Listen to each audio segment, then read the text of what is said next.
अब हम 27वां अध्याय पढ़ने जा रहे हैं। यज्ञ दक्ष। ब्रह्मा जी बोले, हे नारद, इसी बात को लेकर कनखल नामक तीर्थ में प्रजापति दक्ष ने एक बहुत बड़ा यज्ञ किया, जिसमें भृगु आदि तपस्वियों ने ऋत्विज बनाया गया।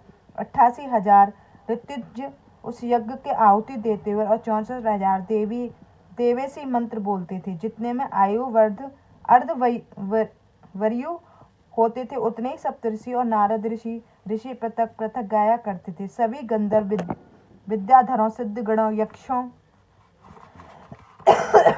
आदित्य समूह को सभी नागों ने को दक्ष ने अपने इस महायज्ञ में वर्ण किया था। अगस्त्य, कश्यप, आत्रि, वामदेव, भृगु, दधीचि, भगवान व्यास, भारद्वाज, गौतम, पैल, पाराशर, गर्ग, भार्गव, ककुपसित, समतु, त्रिंक, कंक और वैश्यापन, यह सभी ऋषि मुनियों ने पुत्र के यज्ञ में आए, और मैं सब परिवार वैकुंठ से विष्णु जी अपने पार्षदों और परिवार सहित आए। इसी प्रकार शिव माया से मोहित हो अन्य सभी देवता भी दक्ष के यज्ञ में पधारे। दुरात्मा यक्ष ने सबका स्वागत किया। विश्वकर्मा द्वारा रचित बहुमूल्य भवन में उन सबको निवास दिया। मांगलिक कृत्यों के होने के बाद दक्ष ने सपत्नी यज्ञ की दीक्षा ली, परंतु दुरात्मा दक्ष ने उस यज्ञ में शिवजी को नहीं बुलाया। यह कह दिया कि वह कपालधारी हैं। शिवजी में छिद्र देखने वाले दक्ष ने अपनी प्रिय पुत्री सती को भी यह कहकर नहीं बुलाया कि वह कपाली की भार्या है।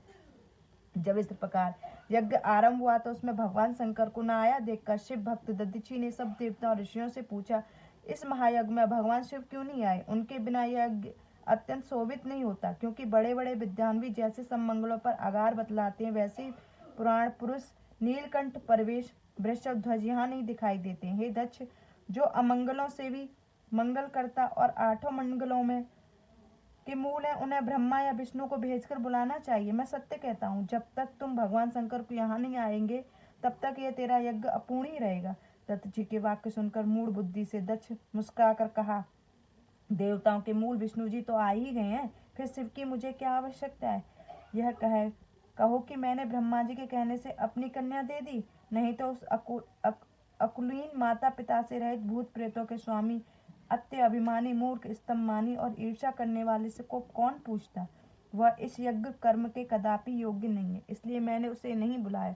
फिर तुम कभी ऐसा न कहना, मेरे इस यज्ञ को तो आप सब लोग ही मिलकर सफल बना। में दक्ष के ऐसा कहने पर दधीचि ने सब मुनियों को सुनाते हुए कहा, तुम चाहे जो कहो, पर भगवान शंकर के बिना तो यज्ञ अपूर्ण है ही रहेगा, इसमें तुम्हें शाप भी प्राप्त होगा। ऐसा कहकर दधीचि ऋषि उस यज्ञ से अकेले ही निकलकर अपने आश्रम को चले गए, और इस प्रकार जितने भी शिव भक्त हुए दक्ष के शाप देते हुए अपने अपने आश्रम को प्रस्थानित हुए। दक्ष हंसने लगा। फिर उसने अन्य मुनियों से कहा, शिव भक्त दधीचि गया यहाँ, अच्छा हुआ, मैं यही चाहता था।